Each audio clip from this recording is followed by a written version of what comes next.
Guess what day it is? Uh-oh. Guess what day it is? Guess what day it is? Guess what day it is? Anybody? Anybody? Julie, hey, guess what day it is? Oh, come on, I know you can hear me. Mike. What day is it, Mike? Leslie, guess what today is? It's hump day. Hump day, hump day, hump day. Do you remember something in the Bible about the last days when the dead would rise from the grave? Judgment Day, Judgment Day. The whole building is a huge superconductive antenna that was designed and built expressly for the purpose of pulling in and concentrating spiritual turbulence. Something terrible is about to enter our world, and this building is obviously the door. They conducted rituals up on the roof, bizarre rituals intended to bring about the end of the world, and now it looks like it may actually happen. This city is headed for a disaster of biblical proportion. What he means is Old Testament, Mr. Mayor. Real wrath of God type stuff.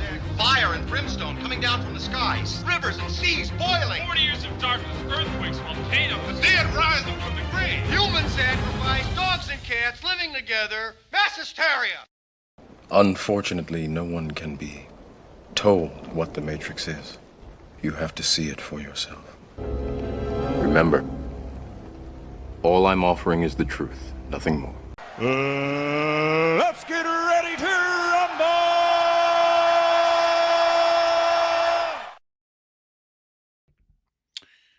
Hey guys, and welcome to this week's episode of This Just In, where we cover current events and different things that are going on that we're seeing come to the light and that we want to expose that darkness. So as you can probably see, my good buddy and brother in Christ, Franz, is not here with us. He has lost internet. He even lost his phone service. So he ended up having to email me somehow. I don't know, but he wasn't able to text. But anyways, he's not going to be on tonight. So just going to be me.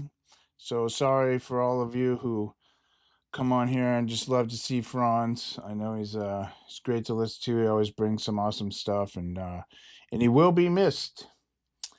I wasn't prepared for a solo show, but I think that will be just fine. I have some stuff I'm going to show you tonight, which is going to blow your mind. Okay, it's going to blow your mind. So let me click over to the page where we're going to start getting into this stuff. All right.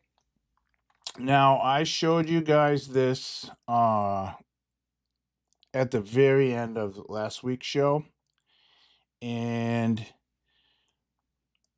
before we get started on this, I want to give you a premise to look at this from. I want to kind of give you a vantage point to come from so that what I show you makes sense. Now, I want us to look at this because it's going to sound a little bit ridiculous, okay? But what I want you to understand is that our people were wiped off the face of the earth a couple of 100 years ago. And there was a replanting of people on Earth. Now, some of you will have heard of Tartaria. Some of you will have heard of the mud floods. So what we're going to be looking at here is like American Tartaria and the mud flood age when everybody got wiped out. Okay? So before America was here, these guys were here. And what they did was build the New World Order, and then they were wiped off the face of the earth. And then the new people came, and the New World Order was instilled. If you understand that those old world buildings, like every Capitol building, were built from the old world, there's old technologies, that's the old world. Okay, the New World Order is also something that happened a couple hundred years ago. It's not something in the future. Just like Project Bluebeam has people looking up to the sky when it's really right in the palm of their hands that they're being possessed by this blue light. The same thing happens when we're looking for the New World Order in the future. Okay, it already happened. It's in the back. We're living through the New World Order. All we're watching now is the culmination, the crescendo, the very end of what the New World Order was bringing in. We are at the finish line, the checkered flag, right? So we're gonna get into this, but that's where you need to look at this from, okay? Because you'll see why. Just try to keep it in mind, and I'm going to show you stuff. This is going to get really crazy really fast. So I'm going to blow it up a little bit just so we can... Well, that's not going to fit in the screen, is it? No, shrink that down. There we go. That's about as big as I can get it, where it still fits on the screen. So my apologies. Hope you guys can see it. Of course, I'm going to read it to you word for word, but I like to have it able for you guys to see too. So you don't have to, trust what your online chat stopped scrolling. Oh, thank you. There you go. How's that? That's better. Okay. Let me just move this over here. Yeah, it's weird on Rumble, and because Franz isn't here, I have the chat in a different place. But yeah, that should be good now. It should run and stay current. I'm gonna just slide it right over here. Not that you guys can see what I'm doing. I'm just ad-libbing this stuff. So I'm putting it over here where I can see the live chat box and the one that's being broadcast to you guys. So I'll try and keep an eye on it. But if it does die down, by all means, feel free to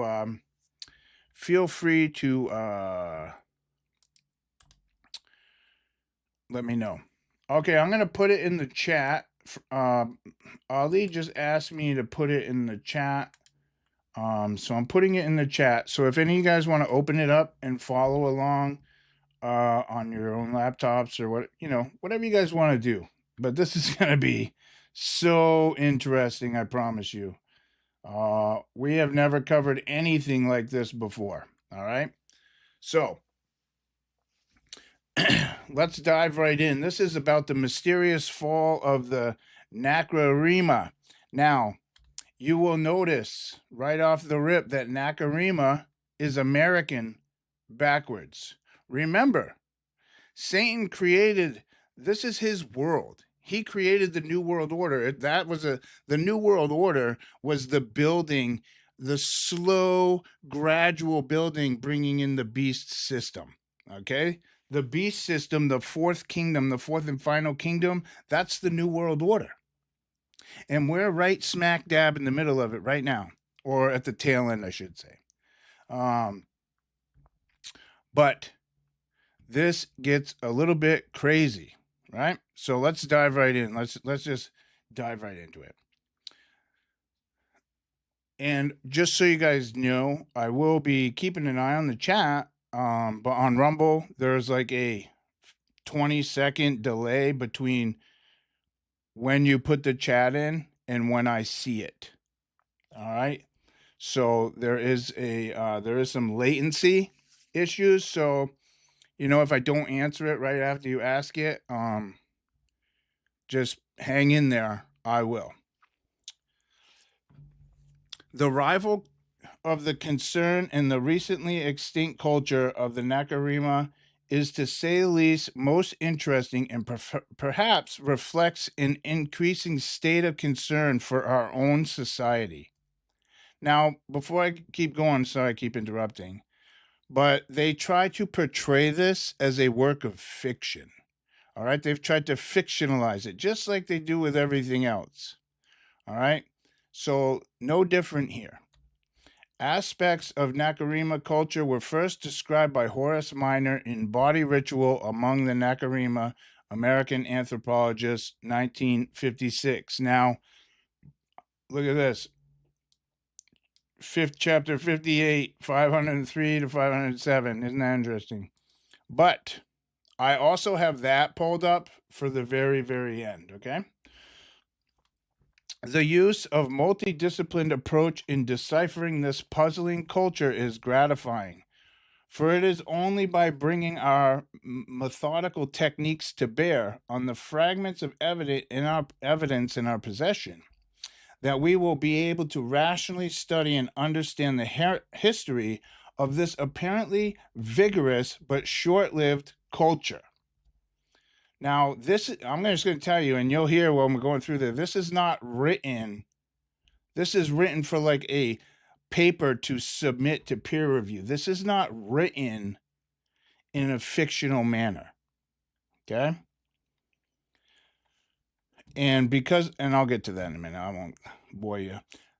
Through exploratory digs by our archaeological expeditions, we are able to say with some confidence that the Nacirema were a dominant group in the complex of North American cultures. Although the Nacirema left a large number of documents, our linguists have been unable to decipher any more than a few scattered fragments of the Nacirema language. Isn't that interesting? Because I'm going to show you that they have indeed translated it. This gets so crazy, you guys. I can't wait till we get into the crazy stuff. Eventually, with the complete translation of these documents, we will undoubtedly learn a great deal about the reasons for the sudden disappearance of what, from the physical evidence, must have been an explosive and expansive culture. For the present, however, we must rely on the physical evidence we have uncovered and analyzed in order to draw any conclusions concerning its extinction. Just making sure my green one's still working. When we examine the occupied area by these people in a single overview, it is immediately apparent that the Nacirema considered of its primary importance to completely remake the environment of the lands they occupied. On studying the fringes of their territory, particularly their penetration of the Cree cultural area to the north, one is struck by the energy that they expended on this task. Trees, if in large enough number and size to influence the appearance of a landscape, were removed. In treeless regions, hills were leveled and large holes were dug and partially filled with water. In a few areas, the Nacirema imported structural steel with which they erected tall, subsculpturesque towers. So, they built skyscrapers. Now, a lot of you who have, looked into the reset or the mud floods, whatever you want to call it, okay? There was a reset. And it is biblical, all right? Now, these people were here, and they built skyscrapers, stuff like this. We've all been fed a story. We've all been fed lies about Indians and cowboys and stuff that never, ever happened. Okay? Cowboys weren't real. Those things never even happened. All right? We've been fed a history by spiritual darkness, okay? You want to know who wrote history books? Satan and his minion created history, okay? Across the whole earth. That's why the stories intertwine and involve this one and that one and this and that, because they're all designed to make you feel some kind of way, all right? Now, I will just share something real quick. The California Gold Rush, okay? They weren't going out there and digging up gold. They were going out there to claim the gold that was on these buildings that they were destroying. Their mission was to destroy the old world and to take all the gold out of California. That's why there was so much gold in California. California wasn't rich in gold, but just like Solomon's temple, right? They brought all this gold. Same thing with California, full of gold. All right. Some of these towers were arranged in a series, making long lines that extend beyond the horizon and were linked by several cables running through the air. Others, particularly in northern fringe area, were erected in no discernible geometric pattern and were connected by hollow pipes laid on the surface of the earth. When one views areas normally considered to be within their cultural sovereignty, one sees evidence of similar activity. Most trees were removed. In some areas, however, trees were replanted or areas were allowed to reforest themselves without assistance. Apparently, the fetish against trees went by fits and starts. For the Nacirema would sometimes move into a forested area and again remove the trees. Okay, so we're getting into the green highlights. This is when we're going to start getting crazy now. Most of the land, however, was kept clear of trees and was sowed each year with a limited variety of plants. Aesthetic considerations must have led to the cultivation of plants poisonous to human life, because while the products of cropland were sometimes used as food, few were consumed without first being subjected to long periods of complicated processing. Processed food. You watch everything that we see in this country that we are totally against built this nation right here. You're going to see it all right here. All right?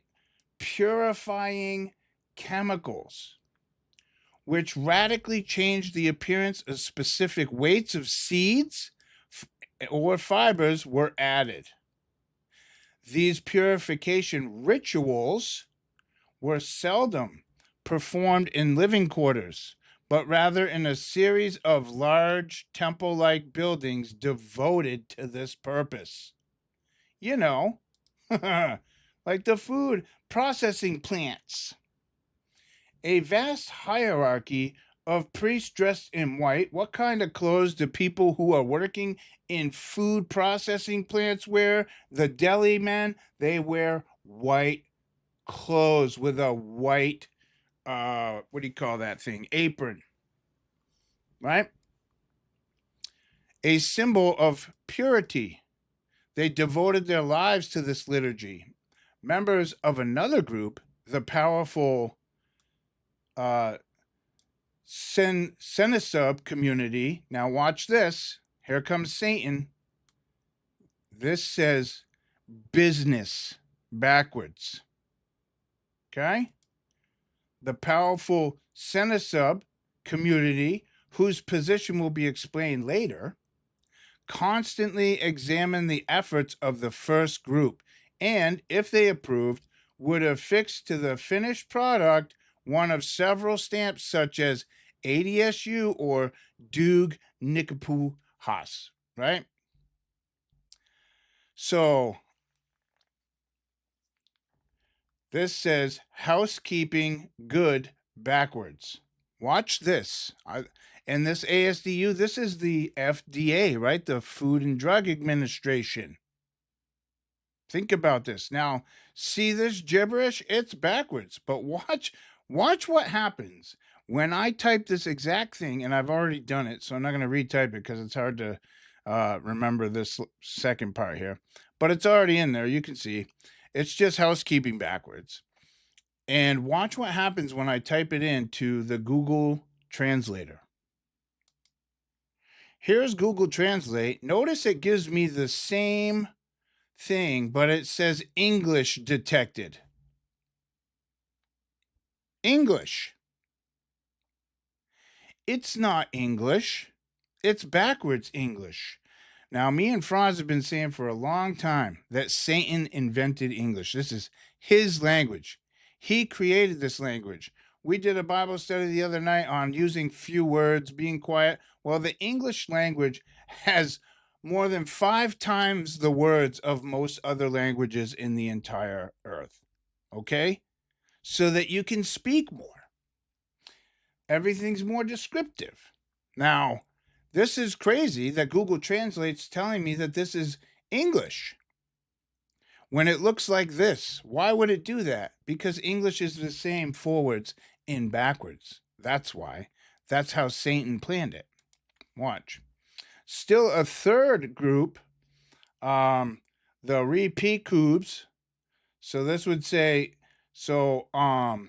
you have to, some of these words, you take the S and you put it on the other end. Okay, so this would say bookkeepers. All right, still a third group, the repeat cubes, the bookkeepers, accepted and recorded on a permanent memorial rolls the gifts of the general population to their priestly order. One or more limited territorial bases, the Nacirema spent great time and energy constructing narrow ribbons called steerts. You know, streets. Narrow ribbons that they called steerts. This is how ritual magic works. Okay? Oh, we're going to get there, Psalm 9, Terry. We're going to get there. Don't worry, my friend. Okay, across the landscape, some steerts were arranged in connected patterns and in regions with great concentration of people. The pattern, when viewed from the air, increased in size and became more elaborate. Other ribbons did not follow any particular pattern, but aimlessly pushed from one population center to another. You know, like interstates. In general, their primary function seems to have been to geometricize the landscape into units that could be manipulated by a few men. This is spiritual implications coming in here, all right? And we'll see it here in a minute. The streets also served as environmental dividers. Person of a lower caste lived within the boundaries of defined areas, while those of the upper caste were free to live where they chose. Exploratory digs have shown that the quality of life in different areas varied from luxurious to poverty-stricken. The various areas were generically referred to as otags. And now if you take the S and put it at the end, this says ghettos. Okay? Now, let me just, yeah. All right. So, hold on a second. Something is, all right. I have things I gotta cover here. So, the streets also served, now it said, okay, this is it. In general, their primary function seemed to be to geometricize the landscape into units that could be manipulated by a few men. The streets also served as environmental dividers, person of lower caste, with the boundaries of the defined areas, while those of the upper caste were free to live where they chose. All right? So, what I want to show you is what happens when you whatever that word is. I'm having a terrible time pronouncing it in case you haven't noticed. Geometricize, whatever. Okay? But this is what you get here. You get this kind of situation where you start seeing these geometric patterns coming up. All right? Now, if you look close at this stuff, this is very resemblant of a motherboard. Okay? When you look at a city from above, right? And it's got all these buildings and these clumps and all these straight lines, right? And all these patterns. This is what a motherboard looks like. These are circuits, and these circuits are based upon the sigils of Solomon to harness the power of demonic entities. All right? Now, if we look, watch this. You can see this looks like city streets with buildings, all kinds of different buildings. All right, now you'll see that it also has these ribbons that runs all over the place. Okay, watch. This is the New York City Underground, okay? Look at here. Here's Central Park. Here's New York City. Now, there's a ton of stuff under here, but these are tunnels that are under here. All right, look how down the city goes. Look how high the city is. Look, here is the Chrysler, whatever building this is. Maybe the Chrysler, maybe the Empire State Building. All right, look how high that is. And then look at the rest of how deep this goes. Okay, this is pretty deep. This is talking about 50 feet. Oh, okay, never mind. It's saying it's 50 feet, not the size of the building. I'm sorry, my bad. So if we go down here to the rest of this, we can see that it runs under the whole city. Now think about this. If they came and built New York City, wouldn't they have had to build all this stuff that's underground first? Right? But this stuff was all here and it's been layered and stacked up. Okay? The underground of New York is massive, right? Look at this is underground New York City. Look at these tunnels, you guys. These tunnels have been here forever. Well, not forever, but much longer than we've been here. All right? Now, if we take the subway lines and put it under the grid of the city, we start to see this kind of thing taking place. Right? Now, how do you build a motherboard? What is a motherboard made of? Let's zoom in here. A motherboard is mainly composed of two materials: layers of fiberglass for insulation, copper to form conductive pathways. Do you know how much copper there is underneath New York? Circuit City. That's right, 33. If you're wondering why motherboards are made in layers, the answer is quite simple. To save space, stacking 4 to 8 layers of copper embedded fiberglass PCB makes motherboards significantly smaller. This also increases the speed of processing data, and electrons have less distance to travel. Now, unless you know exactly what you're doing, you should never drill into your motherboard. A motherboard is composed of layers that have copper embedded in between fiberglass. If you drill through one of the copper lanes, it would be the end of your motherboard. Now, watch this. Right? Remember? Go back here. How was New York built? It was built in layers. It was stacked up.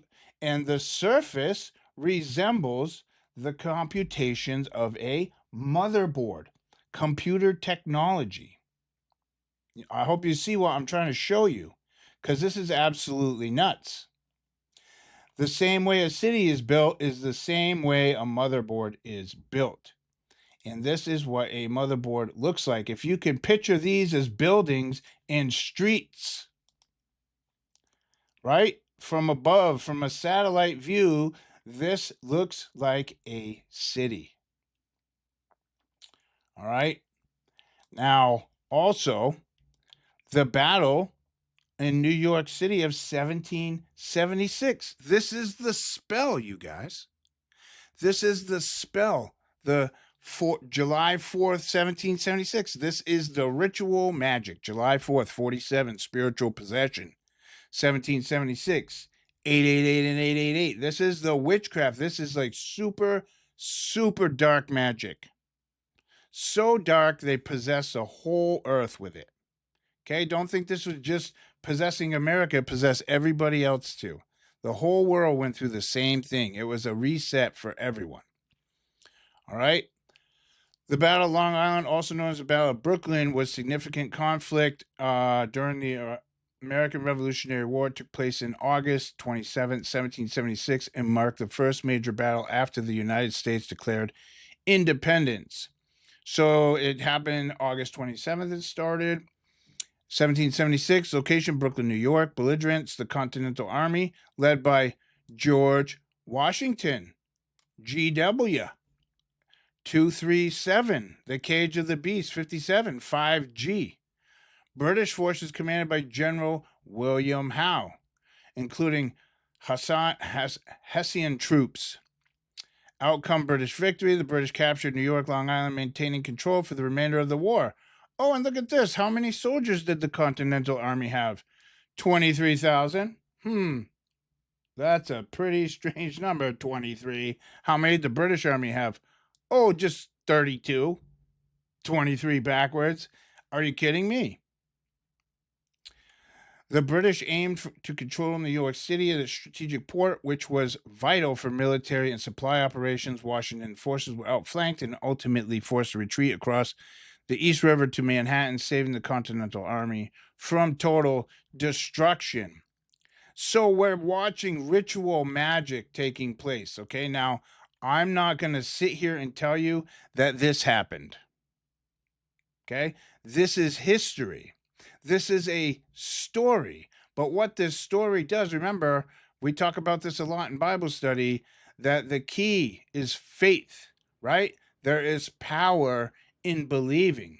That's where the power comes from, is the faith. So when enough people believe a lie, it makes the lie true in the minds and the hearts of mankind. And that's something we need to understand. Though this may not have happened, it doesn't matter. The spell happened and people believe it. That's what matters. It only matters what people believe. Okay? Now let's get back into this, because this is ritual magic on a high scale, building the motherboard. Remember, New York City is the mother of harlots. Mystery Babylon, the city. Now we'll continue on. The task of completely altering the appearance of the environment to fit Nacirema's ideology was given such high priority that the Senesub, the business community, completely controlled the amassing of resources, manpower, and intelligence for this purpose. For what purpose? To completely alter the appearance of the environment. This group, whose rank bordered on that of a non-regimented priestly caste, lived in areas that were often guarded by electronic systems. So wait a minute.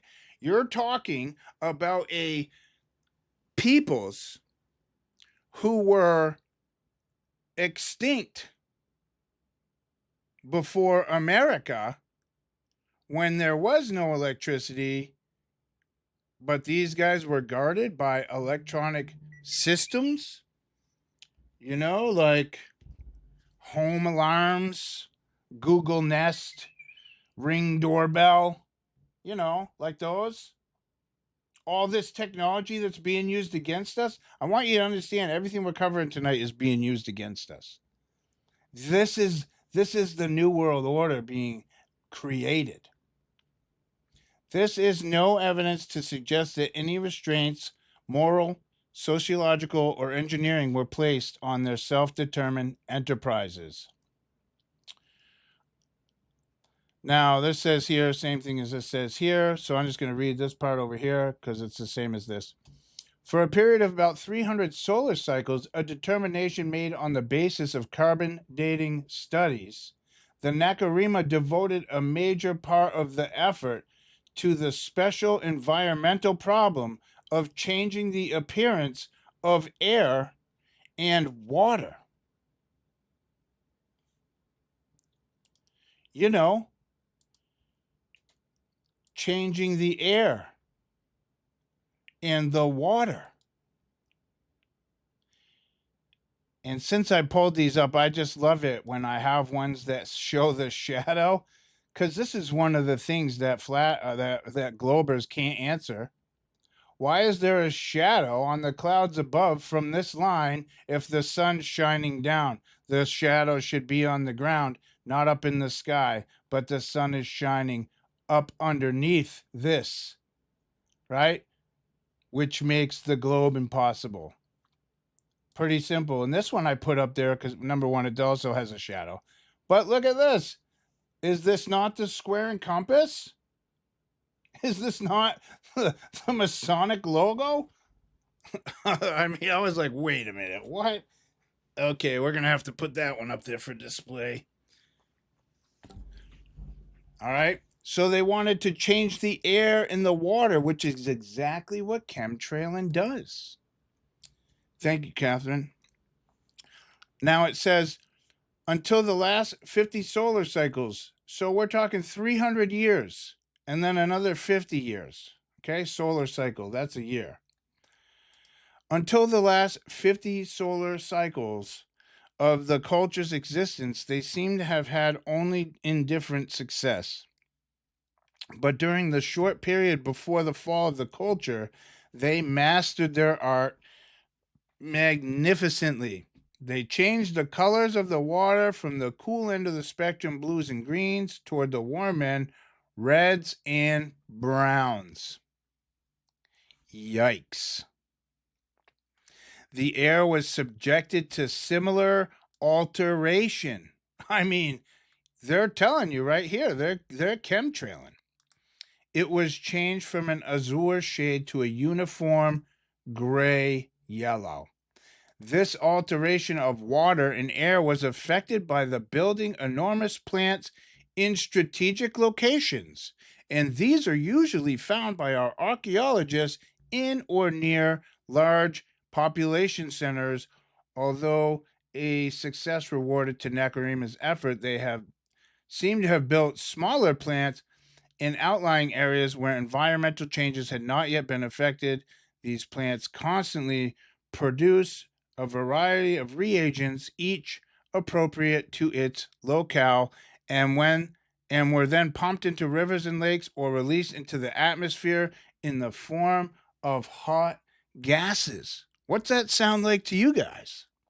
Because I know exactly what it sounds like to me, right? This was affected by building enormous plants in strategic locations that were usually found by large population centers. And what did they do? They released into the atmosphere in the form of hot gases and into the lakes and rivers. Oh, you mean like these? You mean like this? Right? Next to large population centers, releasing hot gases into the atmosphere, going into rivers and lakes. Right? And they want you to believe these are power plants. Look at the power line. Okay? This is what they call high whatever power line. Now, I was like, okay, let's just go on a little side quest here. Right? Because if you look at power plants, the lines that come out of these power plants, the quote unquote power plants, I do not think that's what these are. Okay? I think, yes, there is radiation emitted. I think this is where the fallen angels charge up or have power. Remember, they're like the Transformers. They are iron. Okay? In the physical realm, they are iron. Of course, they can morph into stuff, but this is what we're led to understand, this understanding of iron and clay. And Superman, remember, Superman, the fallen angel, he fell to heaven with the big S on his chest, right? Which stands for Satan. How does he get his power? He gets it from the radiation of the sun. Right? And if they tell you this is a nuclear power plant, you can't go in this place and just snoop around and see what they're doing, nor would anybody want to. They're also terrified of nuclear energy. They wouldn't want to get anywhere near this place for fear that they would have radiation poisoning. Right? What better place than this to hide something you don't want the world to see? Right?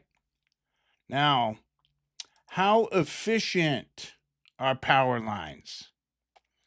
Power lines are generally efficient with losses during transmission typically ranging from 8% to 15%. High voltage transmission minimizes these losses, allowing electricity to travel long distances with reduced energy loss. So, if they have a power plant, a quote unquote nuclear power plant over here, and there's lines that run and power the entire state, think about this, okay? It's going from high voltage transmission lines to low voltage transmission lines through transformers, which are limiting the power that goes through. And then these lines are also suffering loss. And then that means that every person in front of you who's using and consuming power is also weakening the amount of power in these lines. So if you want to get right down to it, it's ridiculous to think that these power plants are powering the grid. That they can't. It's an impossibility. There's way too much wire, way too many houses, way too many dead ends for it to ever work. It's fake.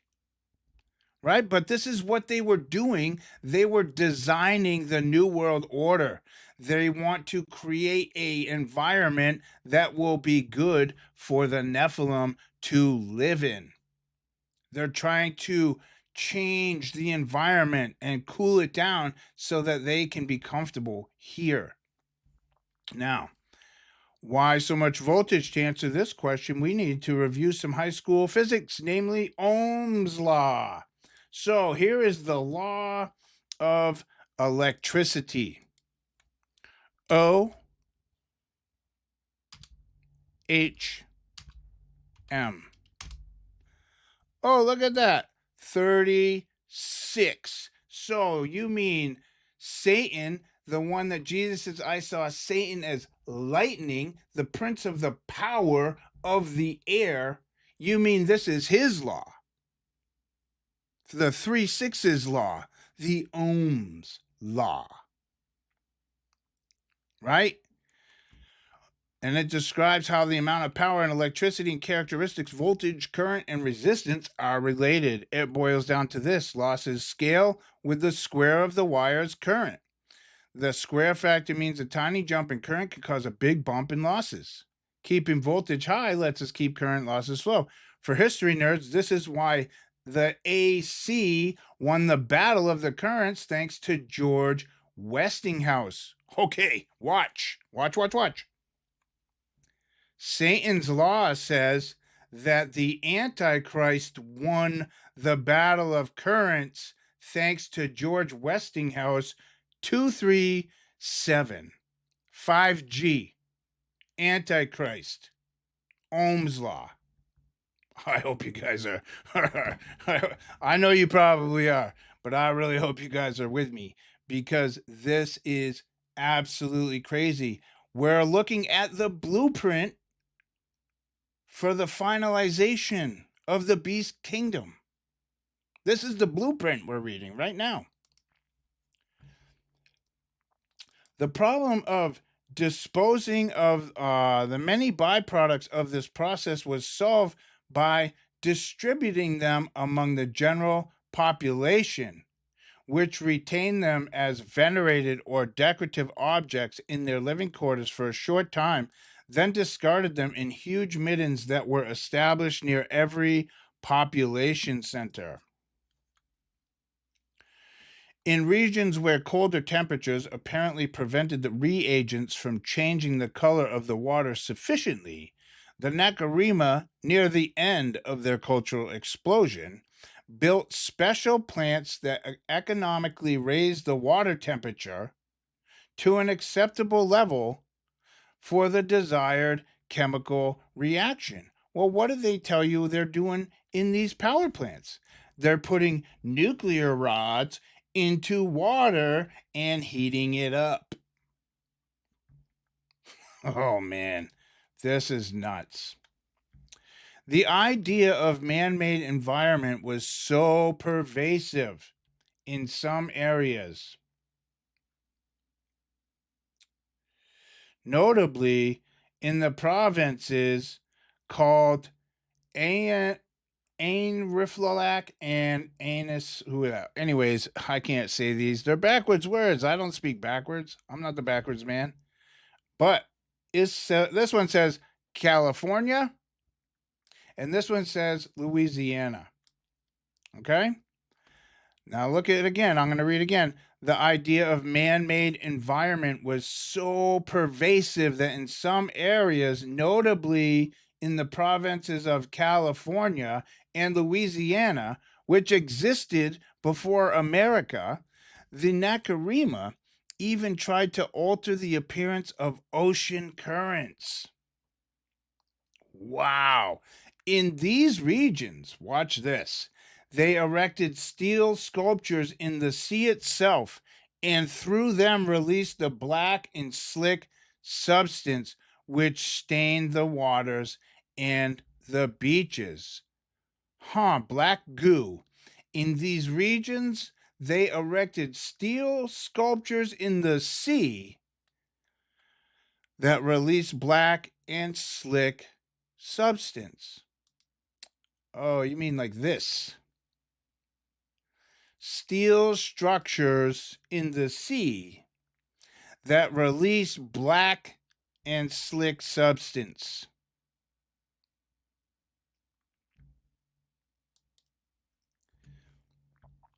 This experiment, however, was relatively unsuccessful since the stains were not permanent, and the Nacirema apparently never mastered a technique for constantly supplying the reagent.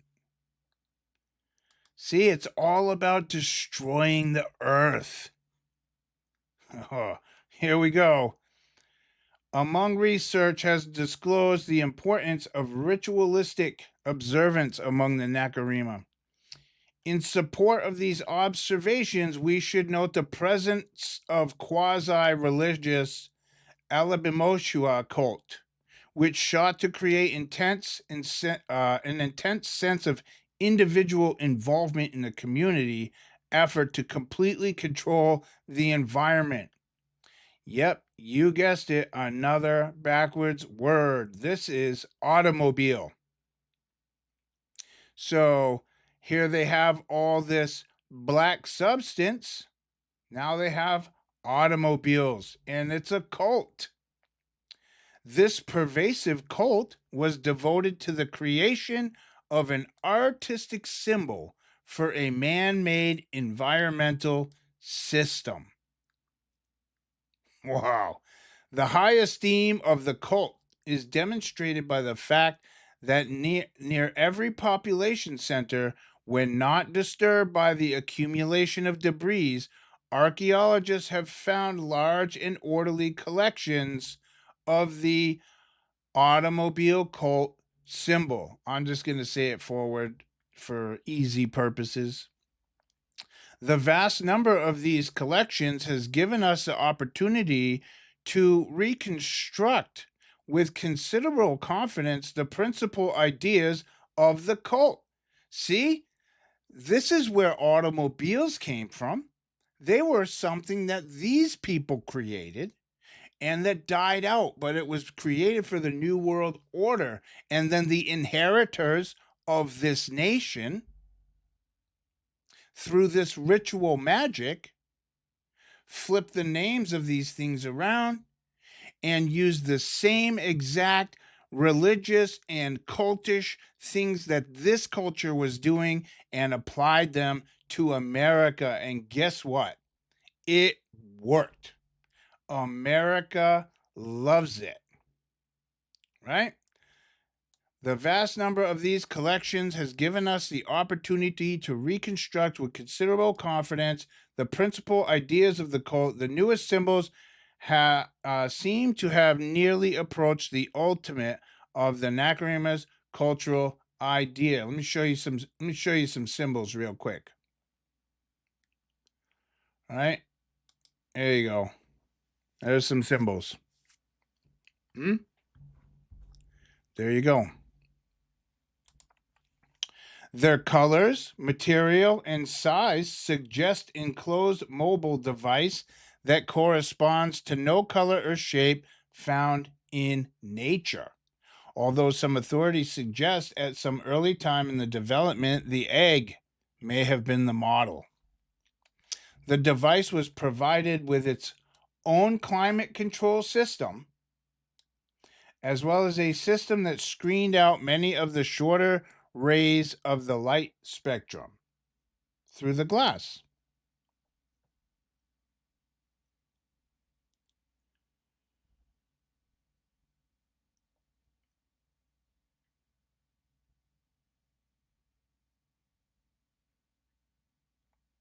Okay. I'll let you guys deal with that.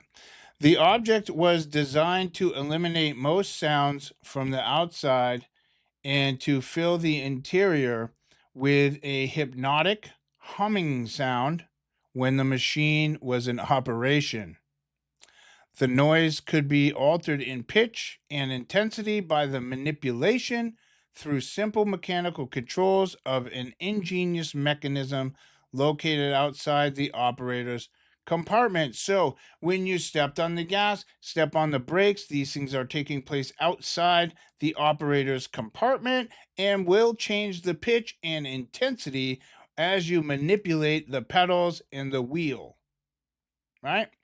This mechanism also produced a gaseous substance that in a small area could change the appearance of the air in a manner similar to the permanent plant installations. So this is about pollution. That's all it is. This is a pollution cult, is what it really is.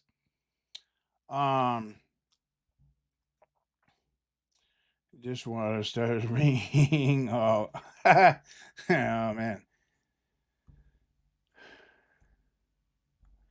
Okay, I'm gonna just jump in. Number one, yeah, don't ever yell at God. And number two, that's not what boldly going before the throne means. I would never dare to yell at God, and I would highly suggest that none of you guys do either. It's not smart. It's not what we do as Christians. That's not what it means to boldly go before the throne. All right. But carrying on, in the early stages of the symbol's development, was this probably only a ritualistic performance since the production plant was small and was fueled by a small tank. That's talking about the cars. This function, however, may have been the primary reason for the cult's symbol, to provide each family with its own device for altering the environment by giving it a private micro-universe with a system of producing the much desired air-changing reagent. This is nuts. The complete machine piece was somewhat fragile. Our tests of the suspension system indicate that it was virtually immobile on unimproved terrain. By all our physical evidence, its movement was restricted to the surfaced streets that the Nacirema had built to geometricize the landscape. Oh, and that's something else I wanted to tell you. So, look, right? Here's the motherboard. Now, when it's on and performing operations, there is circulation of the information, the data points going through all of this stuff, charging the motherboard with computations to spit out an input, which is exactly what happens when people drive on the city streets, right? The traffic is circulating. Our spiritual energy is supercharging the grids we take, and the more dense the population is, the more supercharged it will become. We are relatively certain that a specially endowed and highly skilled group of educators was employed to keep the importance of these enclosed mobile devices constantly in the public eye. working in an as yet unlocated area that they refer to as Inuvia Nocidium. So what is this? You guys are going to love this, especially if you just watch my video on end time symbolism. This is Madison Avenue backwards. Yep, you heard me correctly. Madison Avenue, where I was just talking to you guys about the Madison Square Garden. The first two opened up on Madison Avenue. Oh my goodness. This is crazy. These specialists printed periodical matter and transmitted electronic impulse images to box-like apparatuses in all homes. Wow. So, working in an undisclosed, unlocated area they refer to as Madison Avenue, the specialist printed periodical matter and transmitted electronic impulse images to box-like apparatuses in all homes, possessing people to take part in the destruction. This is nuts.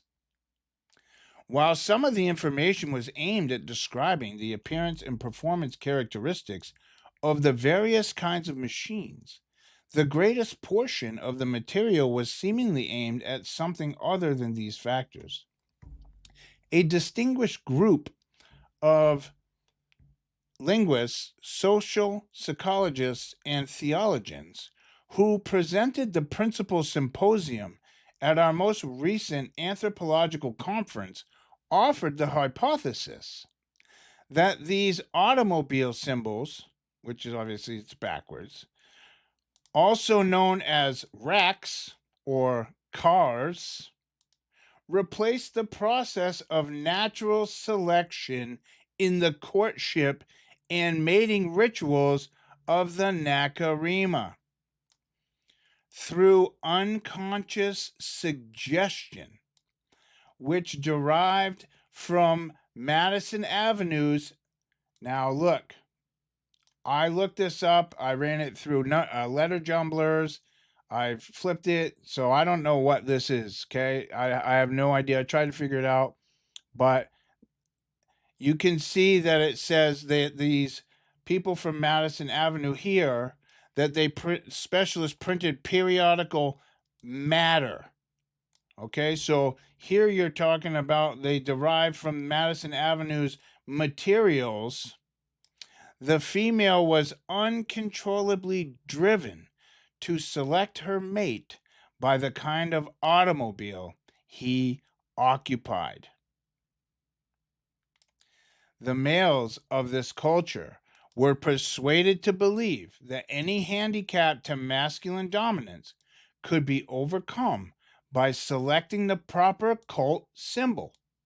In this way, the future of the race, as represented by Nacirema culture, was determined by unnatural man-made techniques.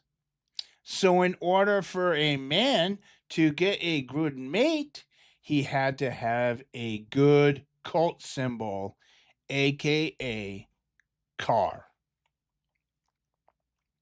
The symposium, look at, they're having symposiums on this topic. Obviously, it's not fake. It's not fiction. The symposium was careful to point out that we have not yet uncovered any hard evidence to show whether or not this cultural trait actually had any effect on the race or its population growth. We have found, however, one strange sculpture from the pop locks. Yeah, this says school pop backwards,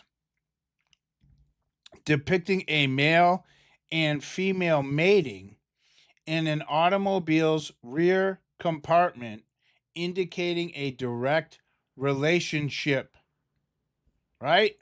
Mixing iron with clay. Oh man, this is dark stuff. The hypothesis has the virtue of corresponding to the standard anthropological interpretations of the Nacirema culture, that it was a ritual ridden and devoted to the goal of man's control of the environment. Further evidence of the Nacirema's devotion to this automobile cult has been discovered in surviving scraps of whatever this says that way, but we're going to look at it this way. So it says pictures moving. Hello, moving pictures, you guys. This is so crazy because everything they're talking about was used to enslave us spiritually. And here it all is being created only to wipe out the people who create. This is called compartmentalization, because you don't want the people who are creating all this stuff mixing with the people who are going to be using all this stuff in ritual magic, because you don't want the new people to know what this stuff really is. You want them to think this is all for your convenience, new technology to make your life easier, to make your life simpler. But what it really is ritual magic. It's all been used to hide God. Absolutely. Some of these suggest that one of the most important quasi-religious ceremonies was performed by large groups who gathered in an open-air shrines built in imitation of a planetary ellipse and called a kartkar, or backwards, a racetrack. There, with intensely emotional reactions, these crowds watched a ritual in which powerful racing cars performed their idealized concept of the correct behavior of planets in the universe. Apparently, their deep-seated need for a controlled environment was thus emotionally achieved, by belief. The racks, the cars, did not hold a steady position in the planetarium, but changed their relationship to the other cars rather frequently. So we're talking about a race going on here.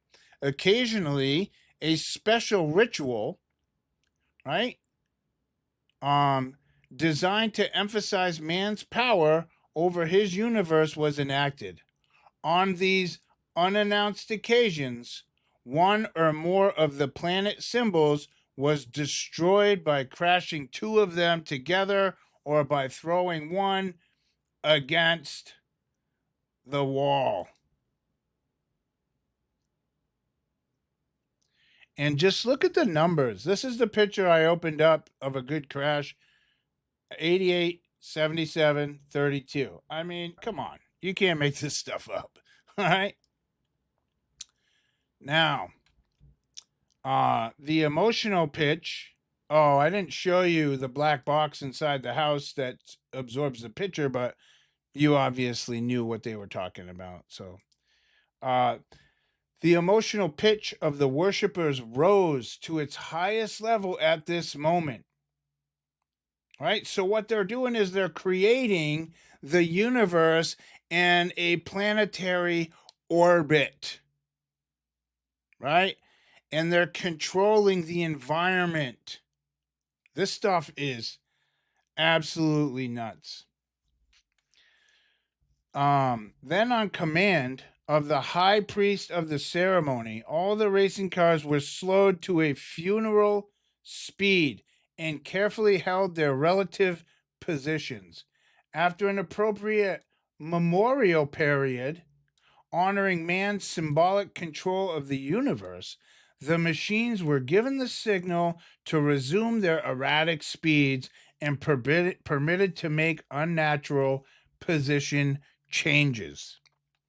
We can only speculate on the significance of this ritual, but it seems reasonable to conclude that it served as an educational device, constantly imprinting in the individual the society's most important values. I hope you're watching, because this is talking about ritual magic being imprinted in the individual, the society's most important values. This is ritual magic, brainwashing, right? Many of the findings of the archaeological exploration suggest that these symbols of the universal power took up a large portion of time and energy of the Nacirema society. Evidence indicates that a sizable portion of the workforce and enormous amounts of space must have been devoted to the manufacture, distribution, and ceremonial care of the devices. Some of the biggest production units of the economy were assigned this function. Yeah, we're talking about the big five motor companies. Extensive design laboratories were given over to the manipulation of styles and appearances, and assembly lines turned out the pieces in serial fashion. They were given a variety of names, although all those made in the same time period looked remarkably alike. Come on. Come on. Every family assumed the responsibility for one of the machine pieces and venerated it for a period of 2 to 4 solar cycles. Some families who lived in areas where a high quality of life was maintained took from 2 to 4 pieces into their care. During the time the family held a piece, they ritually cleansed it, housed it from the elements, and took it to special shrines where priests gave it a variety of injections. Oh, man. Oh, this is so bananas. Like, this is our Tataria, you guys. This is what happened before the wipeout. The Nacirema spent much of their time inside the automobiles moving about on the streets. Pictures show that almost everyone engaged once in the morning and once in the evening, and what must have been as an important mass ritual, which we have been unable to decipher with any surety. Oil changes, yeah, getting injections, oil changes, fluids, tune-ups. These priests, the shrines where they brought this, the garages, the special shrines where the priest, the mechanic, gave it injections, right?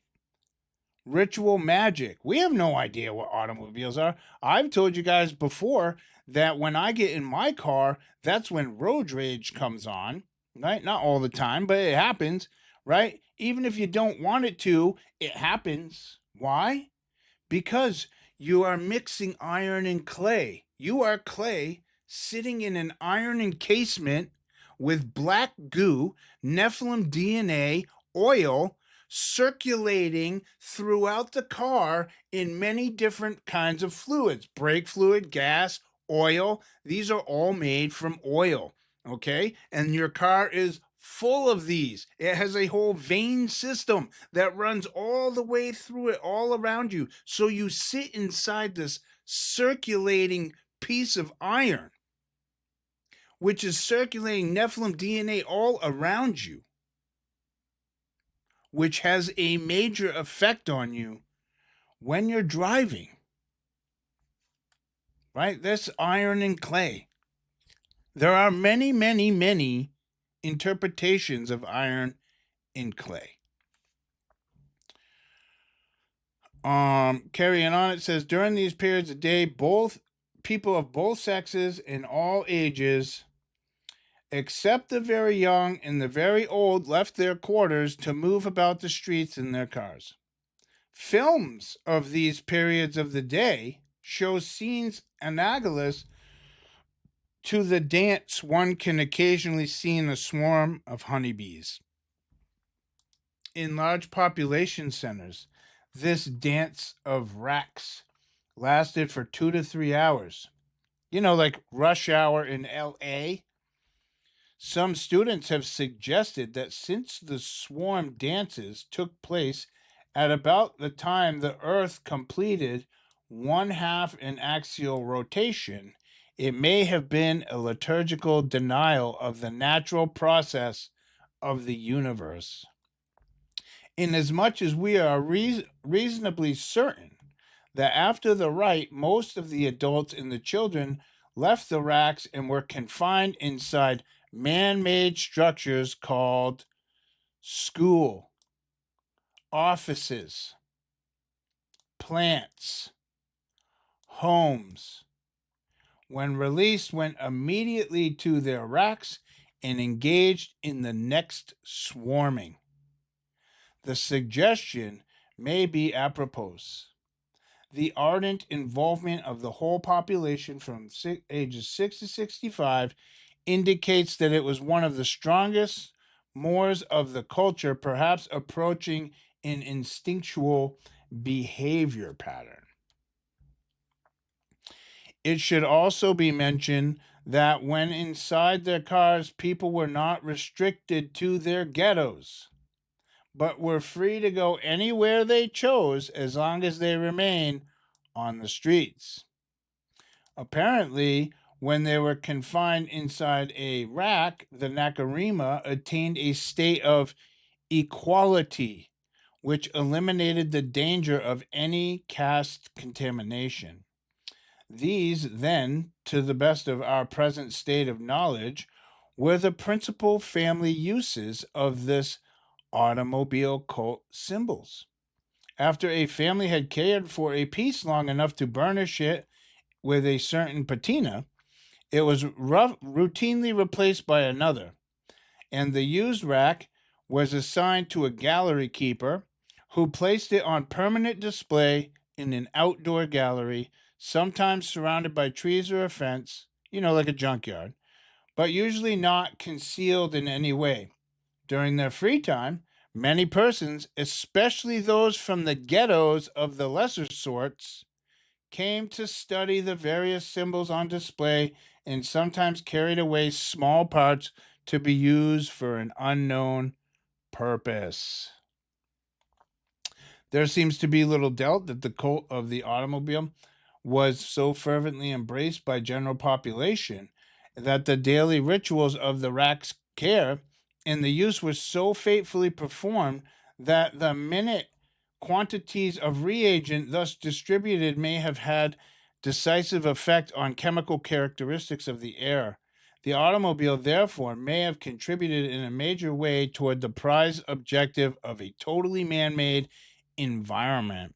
In summary, our evaluation of both Nacirema's man-made environmental alterations and the artifacts found in their territory leads us to advance the hypothesis that they may have been responsible for their own extinction.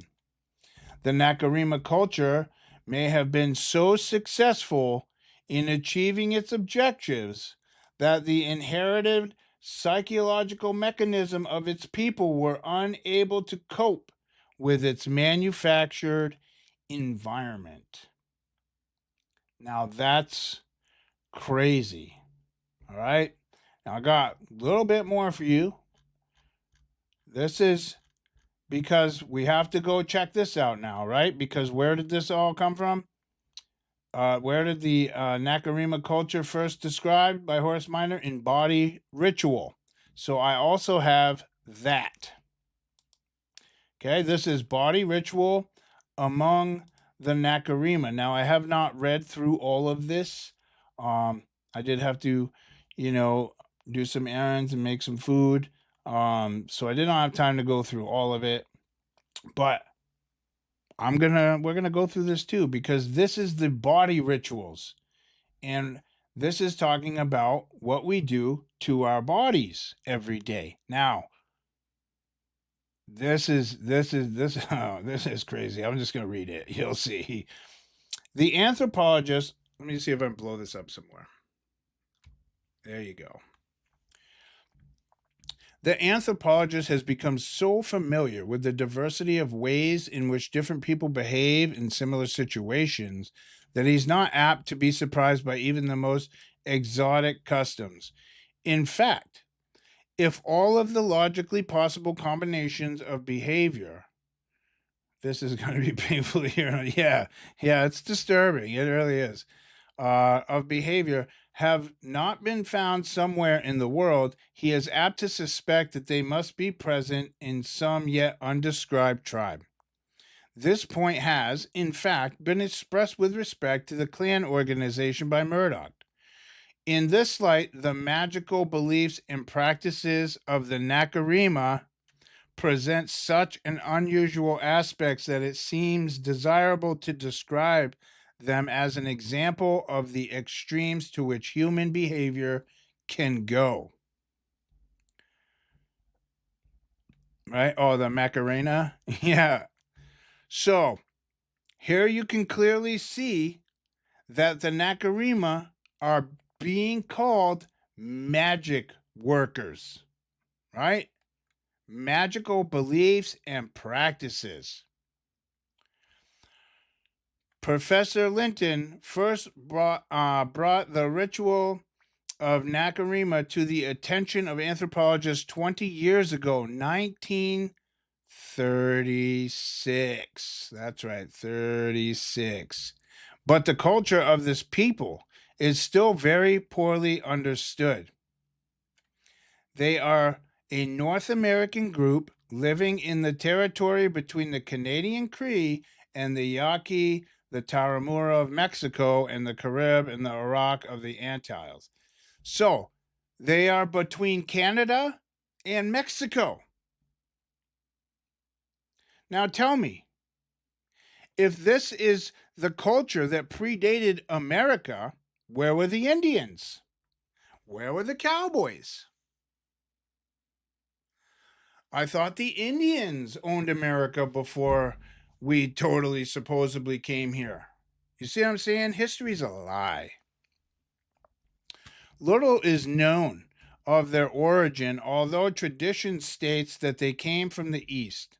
According to Nacirema mythology, their nation was originated by a culture hero, which obviously is Washington backwards. See, this is their culture hero, which is Horus. That's right, George Washington is Horus. Now, these people worship Horus as Washington, and we inherited this ritual magic, who is otherwise known for two great feats of strength: the throwing of a piece of wampum across the river Potomac, which is a complete lie, and the chopping down of a cherry tree in which the spirit of truth resided. So you're trying to tell me that the spirit of truth resided in a cherry tree, a tree whose fruit is twinned. So you have light and darkness on this false tree of truth, this cherry tree. Now, I did look these things up. All right. So I did look up cherries, and then I looked up the symbol of a cherry tree. So we'll cover that in a second. Cherries with their vibrant red color. And this is, by the way, Cherry Magic. This is an occult site, by the way. So just want you to understand where I'm looking here. Cherries with their vibrant red color and delightful taste have long been associated with magic and mysticism. In the realm of witchcraft, cherries are revered for their metaphysical properties and are believed to possess a unique energy that can be harnessed for various purposes. So this nation of Nacirema, which worshipped George Washington and is a magical community. One of the great feats of the magician that they worshipped, George Washington, because he wasn't a president. We're talking ritual magic, fallen angel, Nephilim. Well, I'm not exactly sure what he is, but he's darkness, okay? Can be harnessed for various purposes, symbolizing fertility, abundance, and love. Cherries have been used in ancient rituals and spell work for centuries. Their connection to the goddess of love, Venus, Lucifer, makes them particularly potent in matters of romance and relationships. Whether you are seeking to attract a new partner, deepen an existing bond, or ignite passions in your life, cherries can be a powerful ally in your magical endeavors. Beyond matters of the heart, cherries also hold significance in other areas of witchcraft. They're often associated with prosperity and can be utilized in the abundance of spells or rituals aimed at attracting wealth and success. The cherry tree itself is considered a symbol of growth and renewal, making it a valuable tool for manifestation and personal growth. In addition to their symbolic meanings, let me blow this up, sorry. In addition to their symbolic meanings, cherries are believed to possess inherent magical properties. The act of consuming cherries is seen as a way to absorb their energy and connect with their metaphysical properties. Many practitioners incorporate cherries into their potions, elixirs, or kitchen witchcraft recipes. GW is who I'm thinking of right now. GW, George Washington? Or George W. Bush? Okay, gotcha. Yeah. Whether used in spell work rituals or as an offering to deities or spirits, cherries can add a touch of enhancement to your witchcraft practice.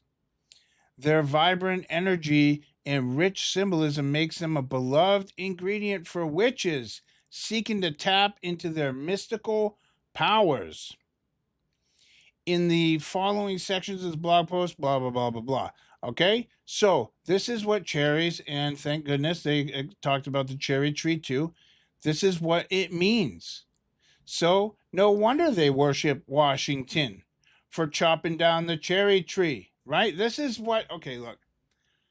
To eat the fruit of the tree, entering into the knowledge of good and evil, right? These people who practice this stuff think that that is truth. So they're really entering a covenant with Lucifer. That's what this all represents. And what better person to introduce them to Lucifer than Washington? Nacirema culture is characterized by a highly developed market economy, which has evolved in a rich natural habitat. While much of the people's time is devoted to economic pursuits, a large part of the fruits of these labors and considerable portion of the day are spent in ritual activity. Yikes. Yeah, this is the land of the Chaldeans. These are the magic workers, the witches, the warlocks, the maga, and the magus. The focus of this activity is the human body, the appearance, the health of which loom as a dominant concern in the ethos of the people. While such a concern is certainly not unusual, its ceremonial aspects and associated philosophy are unique. The fundamental belief underlying the whole system appears to be that the human body is ugly and that its natural tendency is to debility and disease. incarcerated in such a body, right? Incarcerated, like it's a prison. Man's only hope is to avert these characteristics through the use of powerful influences and ritual of ceremony. It's about to get dark, folks. Every household has one or more shrines devoted to this purpose. To what purpose? The purpose of this powerful influences and rituals of ceremony, of keeping the body young. The more powerful individuals in the society have several shrines in their houses. I'm sure they do. In fact, the opulence of a house is often referred to in terms of the number of such ritual centers it possesses. Most houses are of wattle and daub construction, but the shrine rooms of more wealthy are walled with stone. Poorer families imitate the rich by applying pottery plaques to their shrine walls.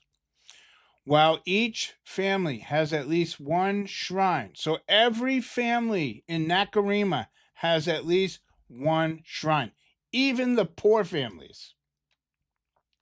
The rituals associated with it are not family ceremonies, but are private and secret.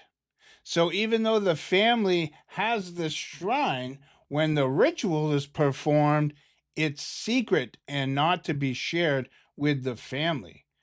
Oh, hold on tight. The rites are normally only discussed with children, and then only during the period when they are being initiated into these mysteries. Here you go. Same thing they're doing today with the children. This ritual magic with the children.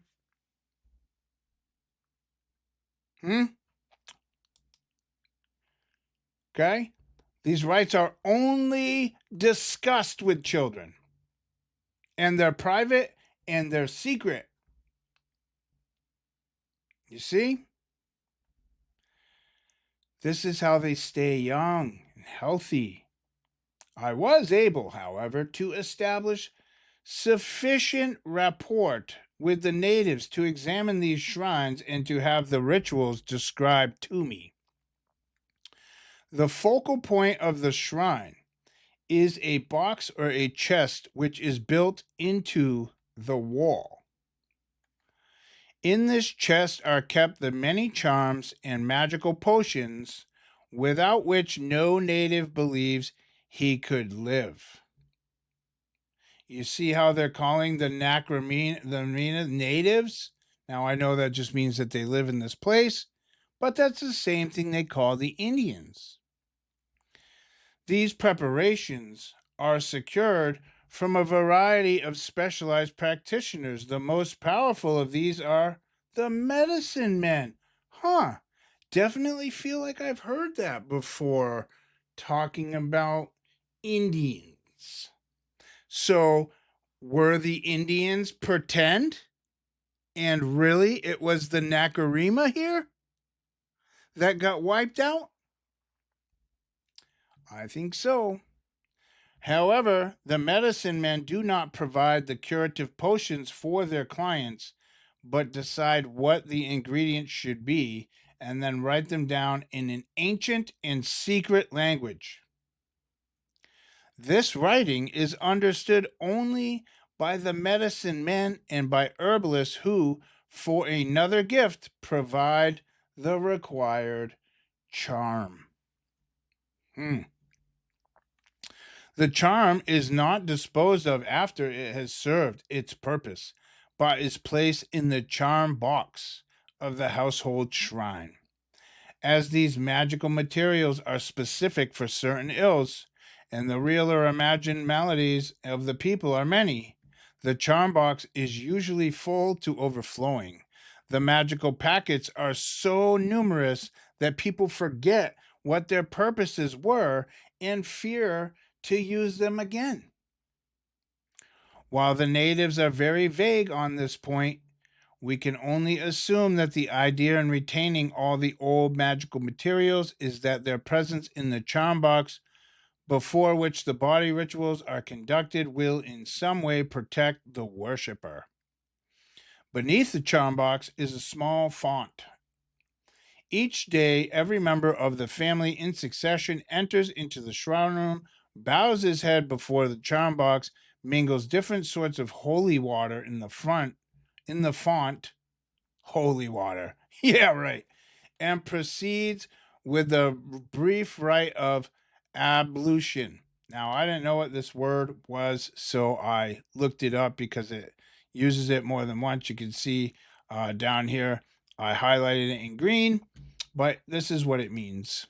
It means a washing or cleansing of the body, especially as part of a religious rite.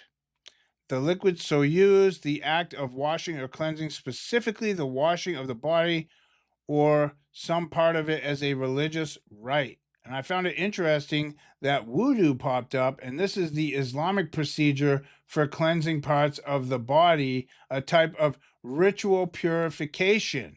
Found that pretty interesting. Now, the holy waters are secured from the water temple of the community where the priests conduct elaborate ceremonies to make the liquid ritually pure. Now, remember, we're talking about a nation who purposely is poisoning the air, the land, and the water.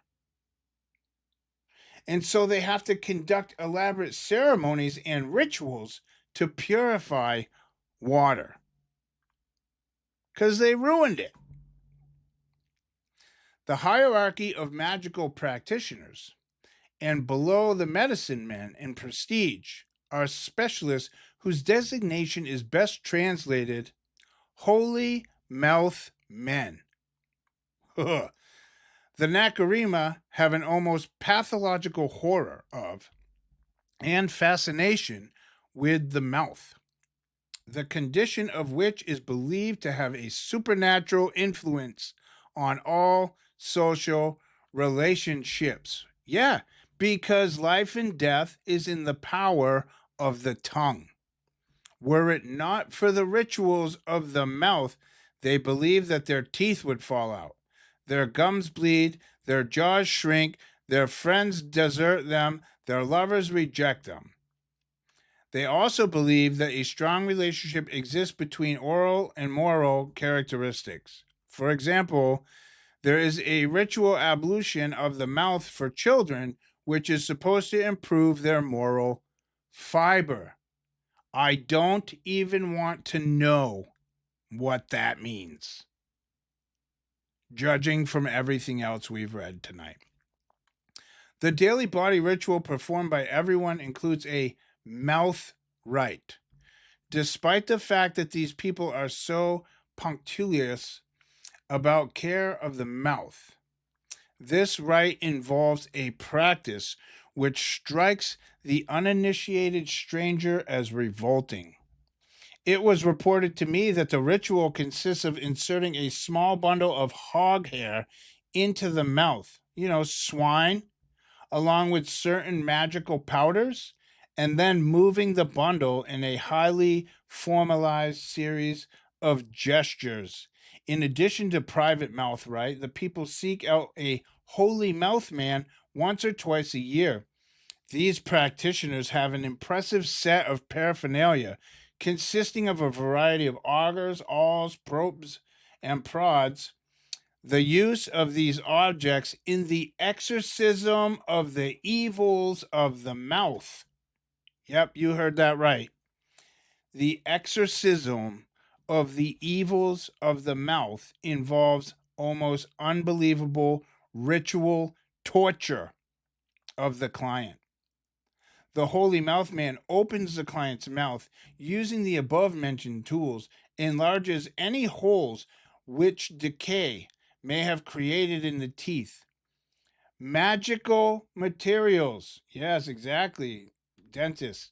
Magical materials are put into these holes. Now, before I continue, I just want to say, Without Nacirema, we wouldn't have any of these things. This is all ritual magic. Yep, your dentist today is a ritual magician performing the same things that they performed back then. Nothing's changed. The only thing that's changed is how we view it. If there are no naturally occurring holes in the teeth, large sections of one or more teeth are gouged out so that the supernatural substance can be applied.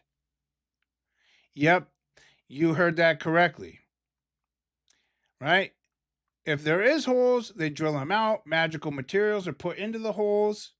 If there are no naturally occurring holes in the teeth, large sections of one or more teeth are gouged out so that the supernatural substance can be applied. Even if they don't have cavities or decay, they'll still gouge out sections of their teeth so they can put in this magical substance. In the client's view, the purpose of these ministrations is to arrest decay and to draw friends. The extremely sacred and traditional character of the rite is evident in the fact that natives return to the Holy Mouth Men year after year despite the fact that their teeth continue to decay.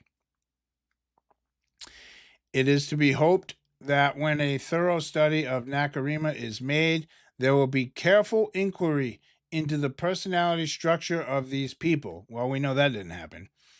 One has but to watch the gleam in the eye of the Holy Mouth Man as he jabs an awl into an exposed nerve to suspect that a certain amount of sadism is involved. One sec, I need a drink.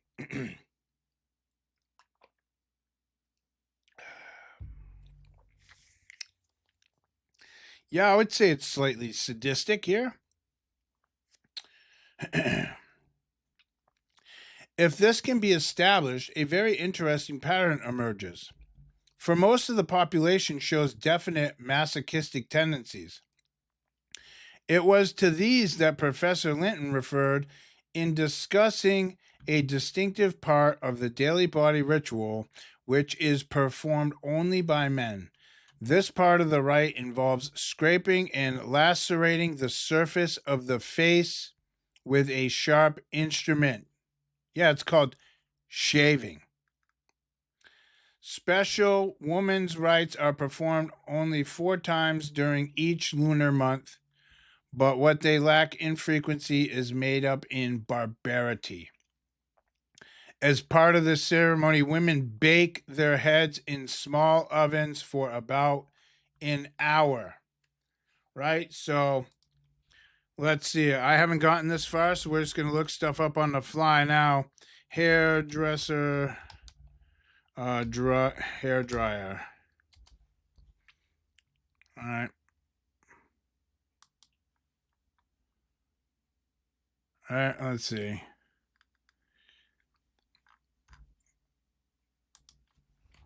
Women's head in. All right, there you go. See? The ritual baking of your head. There you go. That's what I was talking about. Refined sugar is straight out of the pits of hell. Very addicting, creates havoc in our teeth, and the dentist can do his magic. Yeah, yep. Very good, very good. I'm sure that was a big part of their diets. So here you can see, where did it go? It's so big now, I can't even find it. Oh, right here. I'm going to put the highlighter on. All right, as part of this ceremony, women bake their heads in a small oven for about an hour. So that's what I just showed you, right? They're baking their heads in the oven for about an hour. The theoretically interesting point is that what seems to be predominantly masochistic people have developed sadistic specialists. My mind is blown by this. Yours and mine both. This stuff is crazy. Like I found this a couple years ago, and I had meant to talk about it. I just never got around to it, and I kept putting it off and putting it off. And then one day I was looking up at my folders, and I was going, oh, it's this folder right here, actually. It's called Decode Notes, and right on the cover of my folder is Nacirema. And I was like, oh, yeah, I forgot all about that. I got to talk about this. And so, yeah, this is crazy stuff. The medicine men may have been an imposing temple or lapiso in every community of any size. The more elaborate ceremonies required to treat very sick patients can only be performed at this temple. Right? I've been telling you guys, the hospitals, these are temples of Apollo, and the doctors are the priests. And this is exactly what they're telling you right here. My mind it's gone astray. I run with it. When my mind's gone astray, I run with it. Yeah. These ceremonies involve not only the, I don't know what this word is, thaumaturge, but a permanent group of Vestal maidens who move sedately about the temple chambers in distinctive costumes and headdresses. You know, they're called nurses. The Lapizzo ceremonies are so harsh that it is phenomenal that the fair proportion of the really sick natives who enter the temple ever recover. Right. You don't go to hospitals to get better. People go to hospitals to die. Small children whose indoctrination is still incomplete. Look at that. Small children whose what? Indoctrination. Yeah, exactly. Is still incomplete have been known to resist attempts to take them to the temple. Oh, look at, because that's where you go to die. I didn't even see that. I haven't read down this far. That was a complete accident that I said that. Well, it wasn't an accident. I mean, I said it because I wanted to say it, but I had no idea they were about to say what I just said. That's crazy. Right. This is where you go to die. Children aren't stupid. They know. This is why they hate to go to the doctors. Right? Because every time they go to the doctors, they're getting stuck and jabbed, and they come out more hurt than they were when they went in. Despite this fact, sick adults are not only willing, but eager to undergo the protracted ritual purification if they can afford to do so.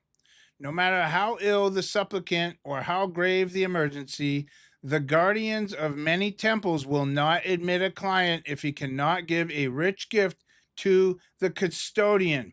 No insurance, no service. Even after one has gained admission and survived the ceremonies, the guardians will not permit the neophyte to leave until he makes still another gift. The supplicant entering the temple is first stripped of all his or her clothes, you know, when they put you in the Johnny, right? In everyday life, the Nacirema avoids exposure of his body and its natural functions.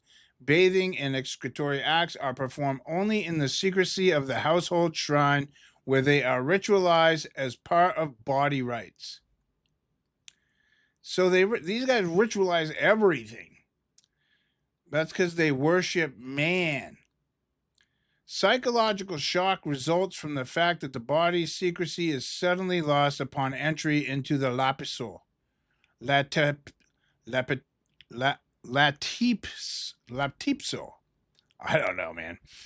A man whose own wife has never seen him in an excrematory act suddenly finds himself naked and assisted by a Vestal maiden while he performs his natural functions into a sacred vessel. So they're obviously taking a urine test sample. This sort of ceremonial treatment is necessitated by the fact that the extrica are used by the diviner to ascertain the course and nature of the client's sickness. So apparently they're taking urine and stool samples, and they have a diviner to ascertain the course and the nature of the client's sickness. Female clients, on the other hand, find their naked bodies are subjected to the scrutiny, manipulation, and prodding of the medicine men. Well, that's disturbing. Few, as I said, I haven't read any of this, so we're on the same page as far as we don't know what's coming. Few supplicants in the temple are well enough to do anything but lie on their hard beds. The daily ceremonies, like the rites of the holy mouthed men, involve discomfort and torture. With ritual precision, the Vestals awaken their miserable charges each dawn and roll them out on their beds of pain while performing ablutions in the formal movements of which the maidens are highly trained. At other times, they insert magic wands into the supplicant's mouth or force him to eat substances which are supposed to be healing. Pharmakia. This is crazy. From time to time, the medicine men come to their clients, where was I? Right here. And jab medically treated needles into their flesh. What the heck?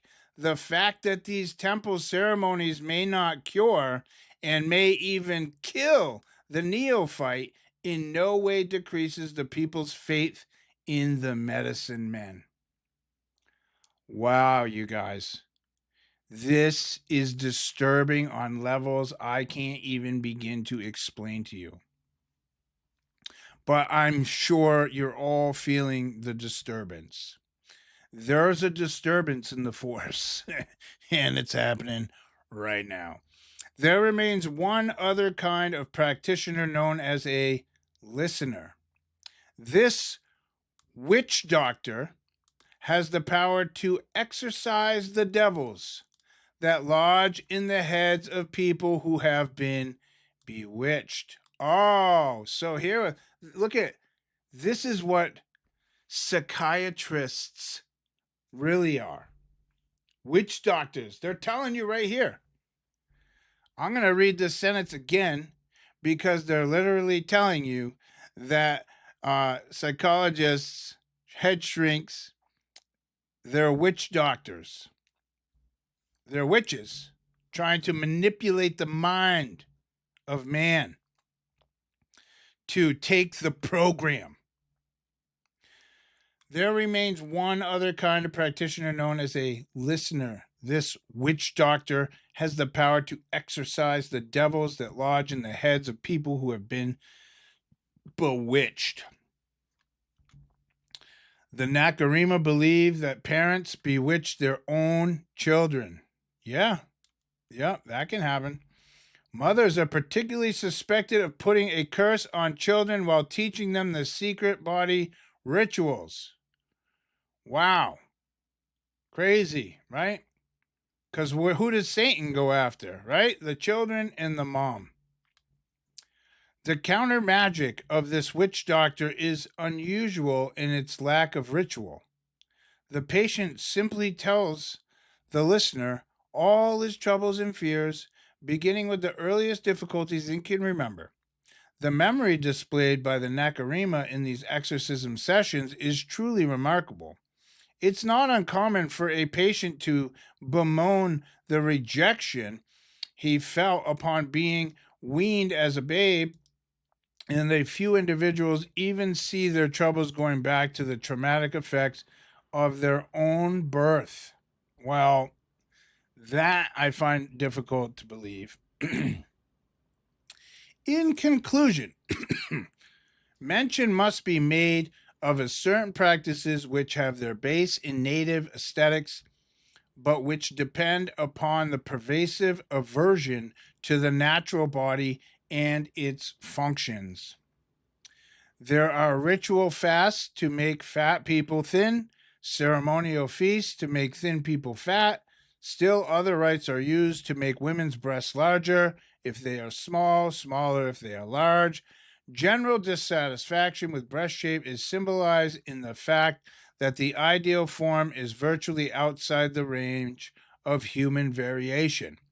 A few women afflicted with the most inhuman hypermemory are so idolized that they make a handsome living by simply going from village to village and permitting the natives to stare at them for a fee. Wow. Sounds like prostitution. Reference has already been made to the fact that the excretory functions are ritualized, routinized, and relegated to secrecy. Natural reproductive functions are similarly distorted. Intercourse is taboo as a topic and scheduled as an act. Efforts are made to avoid pregnancy by use of magical materials or by limiting intercourse to certain phases of the moon. Conception is actually very infrequent. When pregnant women dress so as to hide their condition, paternity. Wait a minute, what does it say? Parturiation takes place in secret without friends, relatives to assist, and the majority of women do not nurse their infants. That's also something that came from these people, right? Formula, magic powder. God, it's like, God knew what he was doing. The formula is not how and I'm guilty of this with both of my kids. Neither one of their moms wanted to breastfeed. But formula is not what you should be giving your child or your baby. Okay? That's like to say God doesn't know what he's doing. Our review of the ritual life of the Nacirema has certainly shown them to be a magic-ridden people. It is hard to understand how they have managed to exist so long under the burdens which they imposed upon themselves. But even such exotic customs as these take on a real meaning when they are viewed with the insight provided by Malinowski when he wrote 1948-70. Looking from far and above from our high places of safety in the developed civilization, it's easy to see all the crudity and the irrelevance of magic. But without its power and guidance, early man could not have mastered his practical difficulties as he has done, nor could man have advanced to the higher stages of civilization. So, that's what I got for you. Oh my goodness. Is this crazy or is this crazy? And I am going to put this section on YouTube because I didn't say anything that I can't say. So I will put this on YouTube. So looking forward to that. Gotham City, yeah, exactly. I gotta take off this. Yeah, I'm starting to sweat. Yeah, gets my room turns into like an oven with the door shut. It gets pretty warm in here pretty quick. Whew. Yeah, I wouldn't look at any doctor the same. This is all ritual magic. This is why doctors swear an oath to Apollo, right? And Asclepius and Hygeia and Panacea, right? This is why this is who they worship. This is dark magic. And you can see all kinds of dark. This dark magic is what America was built on. If you remember my video, I covered it both in Q Has a Name and the Thanksgiving video where I talk about the old book where they're describing how America literally is land of Lucifer. You know, this all starts to make sense, doesn't it?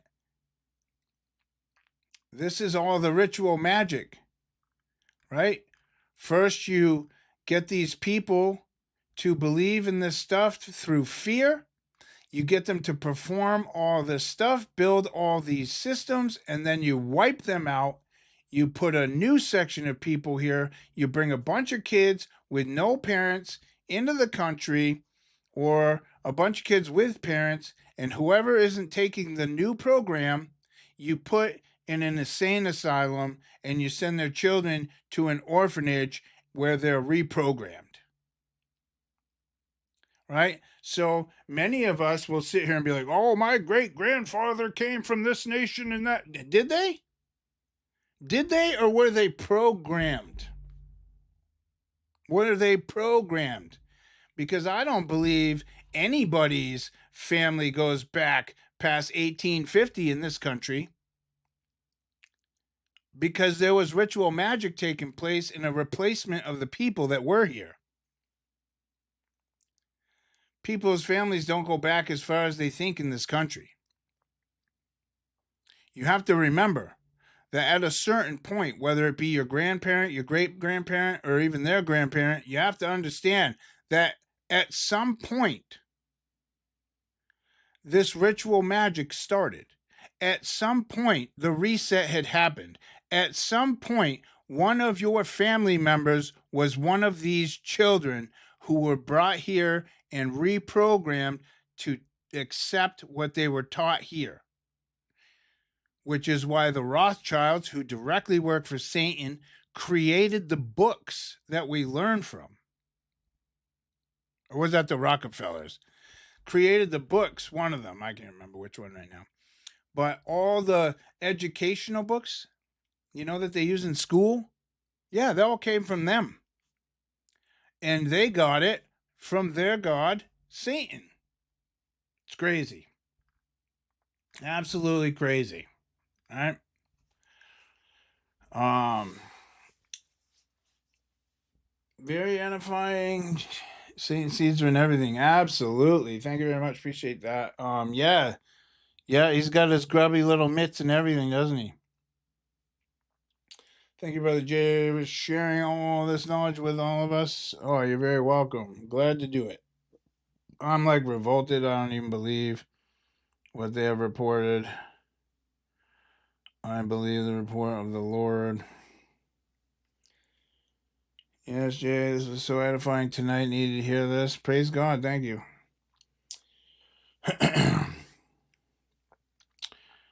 Harold says, and turn, well, not Harold, but the Bible he posted, and turn you not aside, and then shall you go after vain things which cannot profit nor deliver, for they are vain. Amen. Very edifying and convicting presentation, Brother Jay. The timing of this hits too close to home, especially with automobile section. Yeah, and the part that blew my mind when I was doing the research is when it started talking about it being from I know I copied it. It should be blue. Oh, maybe I didn't. But where I was talking about Madison Avenue. I'm like, dude, I just barely put that video out, right? And here they are saying that this is where, a lot of the stuff started was from Madison Avenue. That's just crazy. Food is our medicine. Yeah, exactly. Food and prayer. Yeah, amen. Food and prayer. Yeah. God gave us foods to heal. Amen.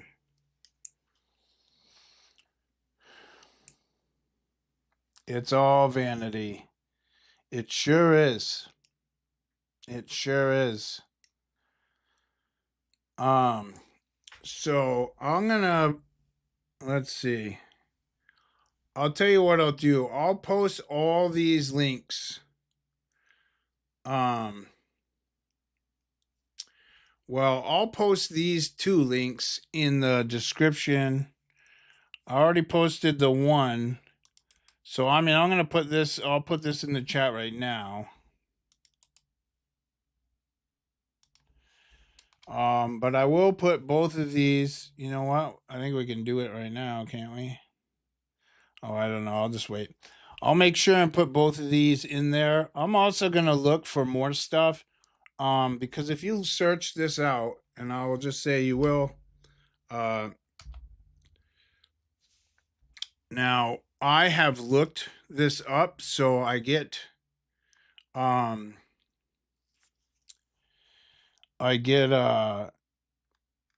this, but it might not come up on yours.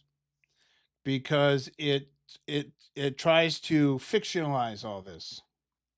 But I will be looking into this deeper because it's very interesting. Oh, and apparently somebody made videos on this stuff. These guys, the Nacirema tribe. Let's see what Wiki says. I didn't even look at this, so. Term used in anthropology and sociology in relation to aspects of the behavior and society of citizens of the United States. So, see, they're trying to make it sound like this is how we talk about people in the USA. No, it isn't. That's the stupidest thing I've ever heard. Yes, it is American backwards. That was covered at the very beginning. Yep.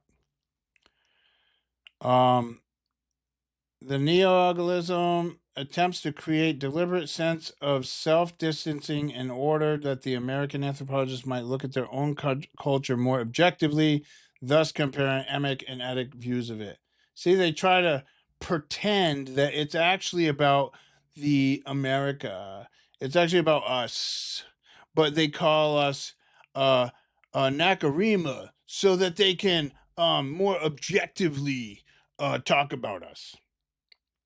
Since when has anyone ever been ashamed of dogging society in any culture ever? Never, right? Never. Right? And look at it was originally published in volume 58. Huh. Weird.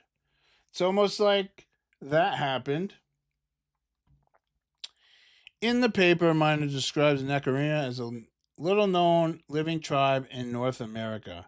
A little-known living tribe in North America. The way in which he writes about the curious practices of this group distances readers from the fact that the North American group described actually corresponds to modern-day America of the 1950s.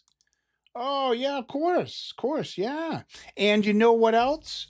I'll tell you guys something else. Watch this. I'm not sure if you guys know this.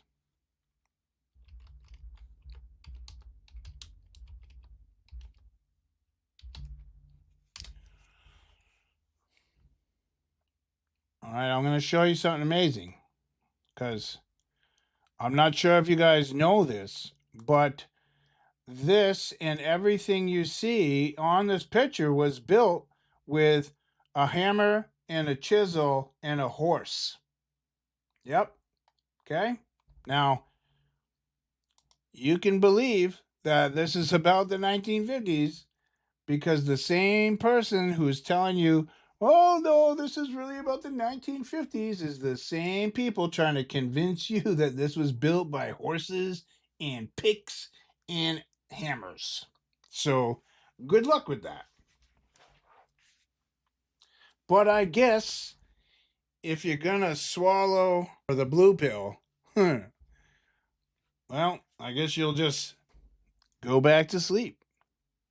For all of us here at News Center 4, you stay classy, San Diego.